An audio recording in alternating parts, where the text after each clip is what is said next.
Hi, I'm Todd Hicks. And I'm Joe Rimmelspach. On behalf of the Department of Plant Pathology here at OSU, welcome to this week's Surf Tips.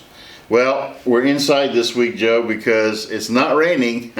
We've changed shirts twice already, and we're down to our last shirt for the day.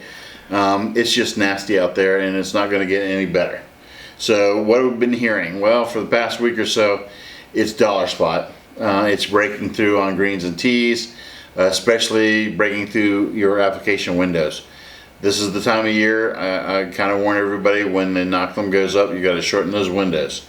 If it's a 14-dayer, take it down to 8-10 days at maximum. It's just there's too much out there for the chemicals to handle. The other thing to remember is I'm getting a lot of complaints on good chemistry. I know that works, and people have had success with them in the past. The problem happens when it's not the treatment you made that didn't work. It's the first one, the A chemistry that went out 7-14 days earlier. The inoculum level goes up on this invisible scale. We only see a little bit of the scale when the disease actually shows up to either mycelium or patches on our greens or tees. The problem is you're right underneath the part where we actually see the disease. You put down your second chemistry, that's usually your knockout good stuff, and for some reason you get 5, 7, 10 days out of it, and now you're complaining it doesn't work. That chemistry is still good for you. It was the other application before that that's not working. You need to shorten the windows up, and you just got caught behind. Don't worry, you're in very good company this year. There are a lot of us out there that are that way. So shorten those windows up, get back ahead of this disease, and proceed on. The other thing we're hearing about, brown patch, saw it for the first time at the Turf Center this week. Usually not a problem for you folks, because most of the products that work and do a good job on dollar spot also either have something else in combo that works on brown patch, or they alone work on brown patch also.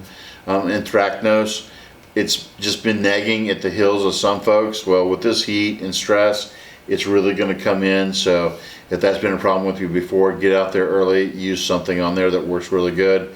There are a few DMIs out there that have been fantastic over the years.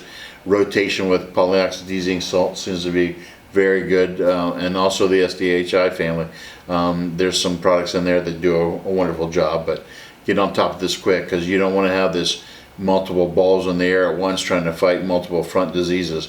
Like last year, let's get ahead of these things and stay ahead. I guess the only other thing that we're hearing about is wet greens. Then they don't realize they're wet until they start digging down and looking at roots in your soil.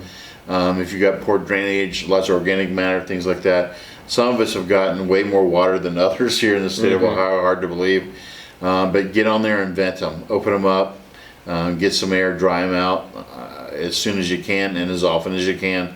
You don't want to go into this heat and keep those roots from choking out.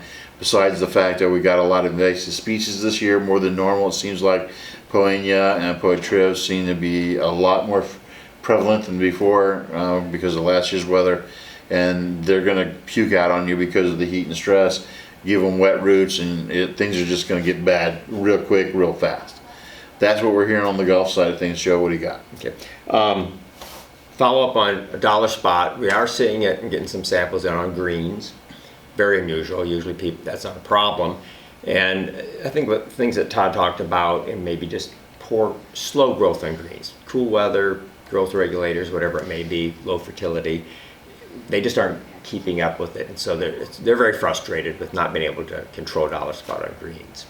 Other thing is with the black hats, reminds me of black layer and those wet conditions. We're getting samples in with black layer, and to this point, the turf has looked pretty good in the roots, but with this heat, it's a game changer. And so, wet and hot is probably the worst thing we can have trying to grow cool season grasses. Some of that's reflected in Todd's comments about anthracnose, especially on golf courses. It'll really flare up because if you have especially a lot of the weaker or more annual type of Poania, it'll be very stressed, and anthracnose is an opportunist, and so it'll come right in on those plants. Yeah. So be very careful. Also on anthracnose, but maybe other diseases too, but especially anthracnose, make sure you use chlorothalonil along with your other chemistries. It just really is a great protectant and cleans things up. One of the things, Todd, I was going to have you talk to too about is maybe Pythium on golf courses. Yeah, Your comments on that. We're going to have a week of 70-degree nights, 70-plus degree nights. Those nighttime temperatures are going to drive humidity up. So your indicator areas, the approaches that normally puke out on you with Pythium, your runoff areas where your water's running to, might want to protect those, or if you have any other weak tissue, protect them. Because I don't think if we're going to see Pythium, I think it's kind of almost a guarantee. I mean, you get past 70 degrees at night and have that daytime shift in humidity, it's just going to flare up. And remember, it's a killer. Also, look at the product you're using. We've got really good preventative and really good curative products, and actually one product that does both of them. Right product, right placement, right time kind of thing. Don't make an application and go, man, that didn't work real well, and realize you put down a preventative when you wanted a curative. So something else to look out for. And lawn care people, it's all over the board. You have you have areas that are too wet, you still can't keep up with mowing. You have areas that are getting dry now, and all kind of brown spots are showing up. As far as specific infectious diseases, dollar spot's still really prevalent in those lawns that are susceptible or it's gotten a foothold. Brown patch, of course, if you have tall fescue, brown patch, this weather's going to be perfect for it if you're wet, especially with warm, humid nights. It can just really flare up. Both of these diseases, you want to stay ahead of them. Once they really get out in front of you, you're getting service calls, people are really concerned. It's going to be hard to rein these in quickly. It'll take time. It can be done, but it'll take time. And the good news, both of them, neither of them are going to really kill a lot of turf usually. So if you can stay ahead of it, that's the best way to do it. Poa trivialis, Todd mentioned that. This heat, it'll start losing color. Its defense mechanism to survive heat is to go dormant, which means brown. And it can be very patchy in lawns. And the last thing I want to mention on home lawns as far as diseases is gray leaf spot. Last year was just a banner year for gray leaf spot on perennial ryegrass throughout the state. We're getting questions on it. And there's a lot of common leaf spots out there still very active. Gray leaf spot is a killer. If you see mycelium mold on those plants, white fluffy mold, it is not, let me repeat, it is not gray leaf spot. Gray leaf spot does not produce mycelium. So if you see those things, it's maybe Pythium, brown patch, dollar spot, some other fungus just eating on dead grass. So keep that in mind. If you have questions, send samples and we'd be happy to look at them for you. As far as samples, we're still getting a lot of questions on where to send them, how to send them.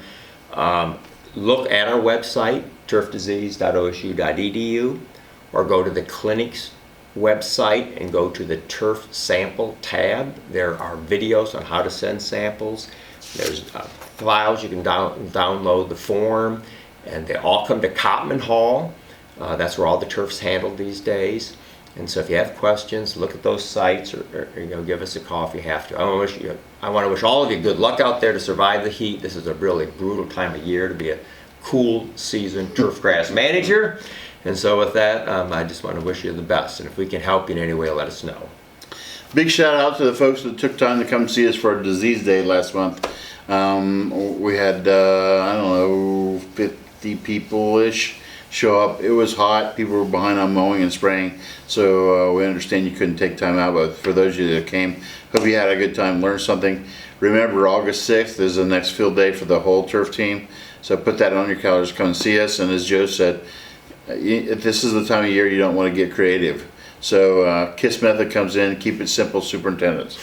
So with that, have a good one. If you need help, call, email, text, send smoke signals, whatever you need to do. We'll try to give you a hand.